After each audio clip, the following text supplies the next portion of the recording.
Bom dia, meus amados, graça e paz. Nessa manhã de domingo, gostaria de compartilhar um texto da Palavra de Deus que está no livro de Salmos, no capítulo 128, que diz o seguinte: Bem-aventurado aquele que teme o Senhor e anda nos seus caminhos. Pois comerás do trabalho das tuas mãos, feliz serás e te irá bem. A tua mulher será como a videira frutífera aos lados da tua casa. Os teus filhos como plantas de oliveira à roda da tua mesa. Eis que assim será abençoado o homem que teme o Senhor. O Senhor te abençoará desde Sião, e tu verás o bem de Jerusalém em todos os dias da tua vida, e verás os filhos de teus filhos e a paz sobre Israel.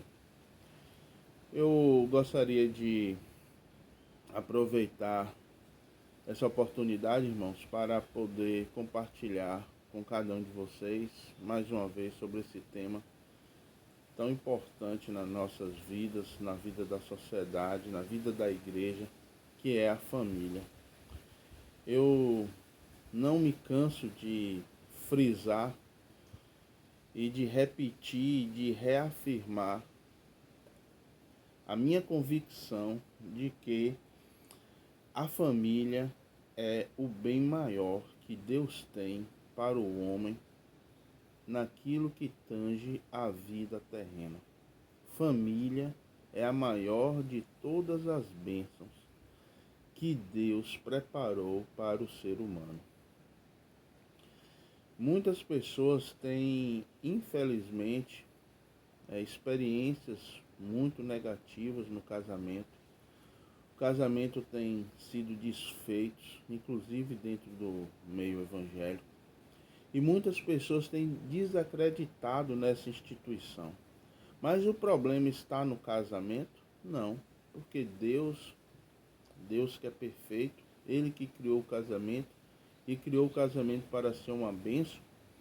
E se Ele não ocorre dessa forma na vida das pessoas, dos casais, o erro em si não está no casamento, mas nos casais, na maneira como eles vivem, na maneira como o casamento é constituído, é formado, longe dos padrões e da vontade de Deus.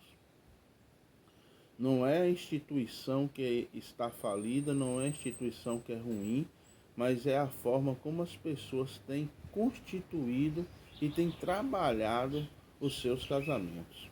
Muitos deles, infelizmente, como eu já falei, têm experimentado, né, casamentos ruins. Eu já vi casamentos duradouros de 30 anos, 40 anos, até 50 anos, alguns casamentos em que as pessoas elas apenas suportam um ao outro, por um motivo ou outro, aquele casamento ele permanece ali, né? Aquela união, aquele matrimônio, aquele contrato, mas de fato não é uma bênção, não é algo prazeroso na vida daquelas pessoas. Estão juntas apenas. E não é isso que a Bíblia nos mostra o que é o casamento. O casamento é uma bênção. O casamento é algo para você se deleitar, você ter prazer. O casamento é um porto seguro para as nossas vidas. Por isso, irmãos, um dos primeiros problemas que eu tenho visto para o fracasso do casamento é, antes mesmo dele acontecer, são as escolhas erradas que os jovens têm feito, né? A Bíblia diz que nós não devemos entrar em julgos desiguais. Esse é o primeiro motivo. Algumas pessoas têm arriscado, achando que após o casamento o seu cônjuge vai mudar de comportamento, vai ser diferente, vai ser uma nova pessoa, e eles estão tremendamente enganados a respeito disso. O casamento não muda ninguém, ninguém vai ser mudado após o casamento. Então as nossas escolhas precisam ser escolhas, né, muito bem fundamentadas. O tempo do namoro serve para isso, para você conhecer o seu futuro cônjuge, saber os seus ideais, saber como ele pensa, saber como ele trata os seus familiares, saber como é a relação dele com Deus, saber quais são os seus objetivos. Eu já vi pessoas se entristecerem depois do seu casamento porque tinham visões diferentes. Um dos cônjuges queria morar fora, em outro país. A esposa não. Tinha uma relação muito próxima dos seus familiares, não queria deixar os seus familiares. O casamento virou um transtorno por causa disso, porque não souberam, né? Não se ajustaram antes. Escolham bem as pessoas com quem vocês irão se casar, viver a vida a dois, porque essa é uma das decisões mais sérias e mais importantes da nossa vida. Casamento precisa de investimento. Nós investimos tantas coisas, nós estudamos para tantas outras coisas, nos preparamos para tantas outras coisas e não fazemos isso com o casamento. Casamento precisa de investimento. Você precisa valorizar o seu cônjuge. Você precisa saber tratar o seu cônjuge. Porque muitas pessoas estão desgastadas na relação, porque não fazem esse investimento, não vê o casamento como algo mais importante na sua vida aqui na Terra. Então você precisa valorizar o seu cônjuge, amar o seu cônjuge, fazer ações, tomar atitudes que valorizem, né? Que respeite, que dê prazer, alegria, significado para a vida do seu cônjuge, para que ela se sinta amada, importante, para que o seu esposo se sinta bem-quisto, se sinta amado por você. Então é uma relação que precisa ser construída e investida. Procurar colocar diante de Deus, né, o nosso casamento. A Bíblia diz que bem-aventurado o homem que teme ao Senhor. E o primeiro passo é esse, é temer a Deus. Procurar fazer a vontade de Deus. Obedecer a palavra de Deus.